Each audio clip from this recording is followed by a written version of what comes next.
Hey, what's up, my royal priesthood? I am in the process of rekindling my love for music and really dealing with trauma concerning music. So, trigger warning, I'm going to be dealing with some mental health issues and trauma. So, hit that intro. Don't forget to subscribe, comment, and like. Leave a comment and share. Let's hit it.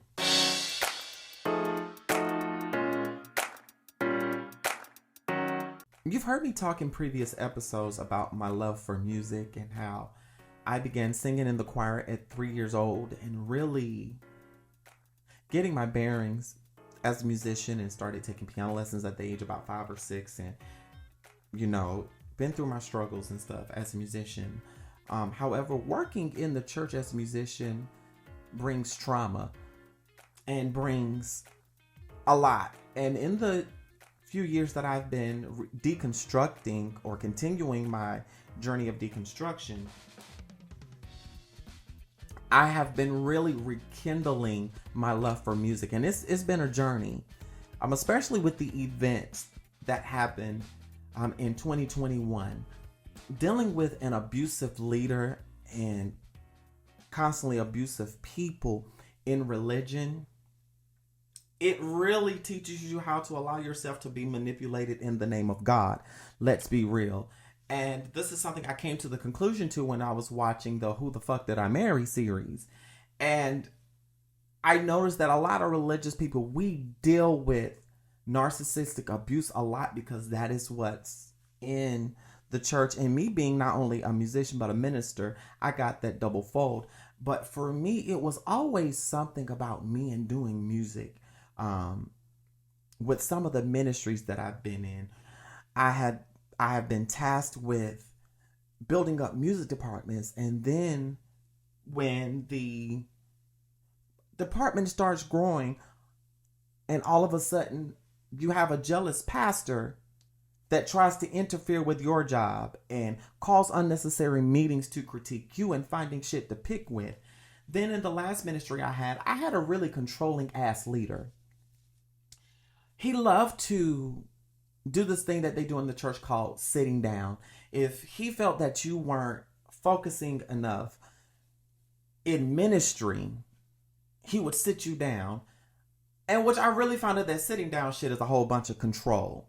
And a lot of former musicians for church will tell you the pastors are the worst people sometimes to deal with because, number one, they don't want to pay your ass. But with the last situation, the way I got sat down was after I exposed one of the in-house leaders for abusing the members and manipulating people and really using his position to take advantage of people. I got sat down, quote unquote, because I needed to refocus my life when at that point I was very well focused, very well skilled in what I did and what I know. So how dare you come up in my face saying that I'm not focused when at that time I was also facing homelessness, which he knew and did nothing to help me. This man blocked me on social media because I was crowdfunding to help pay my bills and have somewhere to lay my fucking head. So in all of this, he sat me down and basically tried to separate me from the one thing I loved, and that was music. Now, I never stopped doing music. I never stopped writing.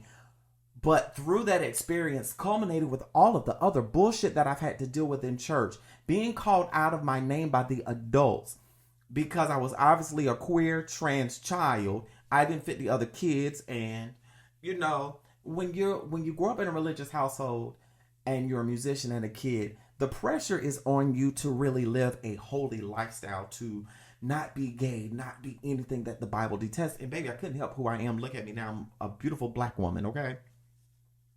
So now that I've begun deconstructing and I'm really dealing with the trauma of things surrounding me with music, and I don't understand what it is with church leadership that they feel the need to always come at the musicians for whatever reason, or they always want to come at the vulnerable chains of ministry. I've never understood that control and narcissism. This is why I'm so glad I separated from myself from religion.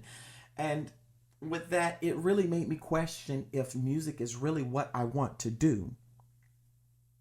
And as I continue to rekindle the music. Here and there, I'll write a beat, I'll do something. Whereas it will be times, and my best friend can tell you, that I will be up late at night perfecting a song, learning how to produce my own music. And right now, I'm in a place to regathering myself financially after that big storm and facing homelessness. So right now, my focus is rebuilding my finances, rebuilding my brand, and really getting to the cusp of my creativity and finding that love for music again. And I'm grateful that I am finding that love for music again, because music for me is a passion. It's more than just a passion, it's life for me. It is so precious. It's something that my grandmother and my uncle and my family introduced me to, and it has been something that has helped me through so much trauma in my life. I have written songs about the wild experiences that I've been through. The song I have, Sustaining, that's up right now. Y'all can get that in the show notes. Don't laugh at the production. I self-produced that like almost 10 years ago, and I'm working to get more professional. So if y'all want to help your girl out, support me. Y'all know what to do. Hit them links in the show notes. But I've been taking time to really research and see what it takes. I want to do background singer work, but because of how I identify, because I am a trans woman, I realize the hardship, unfortunately, and the things that I will face, because I've already dealt with that in ministry. And being in church, it really prepared me really for how cutthroat the music industry is. I've got a whole new mindset now. And don't cross me, because I'm going to stick it to you where it hurts. I'm a nice person, but I cannot be nice sometimes too. And through all of this, I've really found myself in my music and expanding genres. And I used to be ashamed to play on live. I used to be ashamed to really play on TikTok Live because my chords sound so churchy. But here lately, I've been really practicing and experimenting and relearning theory and relearning the skills, reacclimating myself to what music is, what made me fall in love with music. And whenever I think about those times with music, I think about the times that I had with my grandmother growing up, listening to her vinyl records, listening to the Barrett sisters, listening to them sing, "Only alone at Jesus."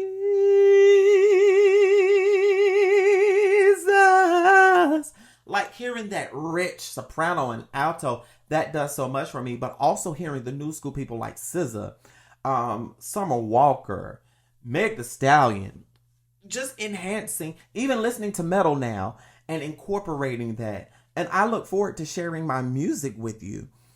And I realized in me undoing my trauma, I've been channeling that into music so much. And I took a chance on my adult platforms and started playing while I was streaming live. And surprisingly, and I say surprisingly because sometimes I underestimate myself because of the bullshit that I've been in church, I started playing and people loved the chords. People started coming in and I started singing a little bit and I had a good fucking time. So I've been kind of integrating music and my love for music into my adult content, but I still want to bring things for everybody else. And maybe this is just me having that dualism, but there are often times where I'm fearful that I'm putting more time into my other places of content, my shows and adult content. And really, it's just me expressing myself and being me. And I'm learning how not to be ashamed and pave my own lane. I know in paving your own lane, it's going to be a lonely road and people won't understand, but it's not for them to fucking understand. It's really not for them to understand. It's for you to live your life and express yourself, because when you are authentic to yourself, you're going to bring in the people that were made just for you. And I absolutely love where I am right now. Am I prepared to quit adult entertainment for the sake of my music career? I am. I know that it's going to be uncomfortable if I have to do that and when I have to do it, but I will cross that bridge when I get to it. But right now, like all of these other celebrities, like the cishet celebrities, I'm going to embrace my black trans queer sexuality and I'm going to fucking enjoy it. And I don't care what people have to say. I'm going to enjoy my life. That's where I stand for me. As for me in my house, I'm going to be happy regardless of what people say.